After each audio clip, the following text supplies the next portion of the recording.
Welcome back to our channel. So ఈ వీడియోలో అయితే కొన్ని మూవీ అప్డేట్ అయితే వచ్చాయి, దాని గురించి డీటెయిల్డ్ గా మాట్లాడుకుందాం. ముందుగా ఓటీటీ ప్లాట్ఫామ్ గురించి మాట్లాడుకున్నట్టయితే మన సూర్య గారి retro movie next month 5th నుంచి నెట్ఫ్లిక్స్ లో అయితే అన్ని లాంగ్వేజెస్ లోనూ స్ట్రీమింగ్ చేయబోతున్నారు. అండ్ అంతేకాదు మన నాని అన్న హిస్టరీ మూవీ కూడా అదే డేట్ నా నెట్ఫ్లిక్స్ లో స్ట్రీమింగ్ కాబోతుంది. అండ్ మన వెంకీ మామ రానా దగ్గుపాటి కాంబినేషన్ లో వచ్చిన రానా నాయుడు వెబ్ సిరీస్ కూడా చాలా ట్రెండ్ అయింది కదా. అయితే ఈ వెబ్ సిరీస్ సంబంధించిన సీజన్ 2 అయితే జూన్ 13th నుంచి స్ట్రీమింగ్ కాబోతున్నట్టు అఫీషియల్ గా అనౌన్స్ చేశారు. ఈసారి మాత్రం ఈ సీజన్ లో కొద్దిగా బూతులు తక్కువగా ఉన్నట్టే చూసుకున్నారంట. అండ్ నెక్స్ట్ వచ్చేసి అల్లు అర్జున్ 22 కి సంబంధించిన మూవీ అప్డేట్ అయితే వచ్చింది. అయితే ఈ మూవీ ప్రొడక్షన్ వర్క్ అయితే స్టార్ట్ అయిపోయింది.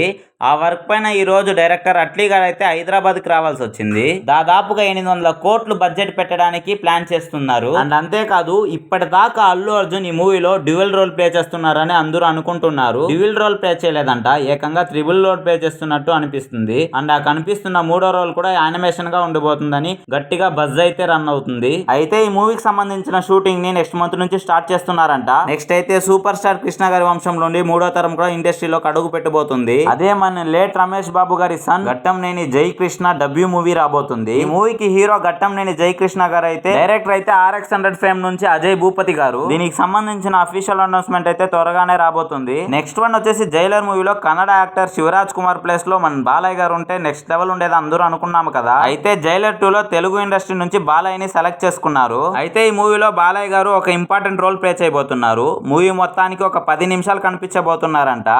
చూపించిన 10 నిమిషాల్లో ఒక ఫైట్ సీన్ కూడా ఉండబోతుంది. రజనీకాంత్ గారు మరి బాలయ్య గారు ఒకే స్క్రీన్ కనిపిస్తుంటే థియేటర్ బ్లాస్ట్ అయిపోతుంది అంతే. అయితే చూడాలి వీళ్ళిద్దరు స్క్రీన్ ప్రెజెన్స్ కి అనిరుద్ గారి మ్యూజిక్ వేస్తే థియేటర్ బ్లాస్ట్ అయిపోతుంది అంతే. ఫైనల్ గా అయితే ఇదే భయ్య రీసెంట్ గా వచ్చిన మూవీ అప్డేట్స్. అయితే ఇలాంటి ఇన్ఫర్మేషన్స్ డీటెయిల్ గా తెలుసుకోవాలంటే మన ఛానల్ కింద ఒక సబ్స్క్రైబ్ అనే ఒక బటన్ ఉంటుంది, దాన్ని నొక్కేయండి. అంతేకాదు ఒక లైక్ వేసుకోండి.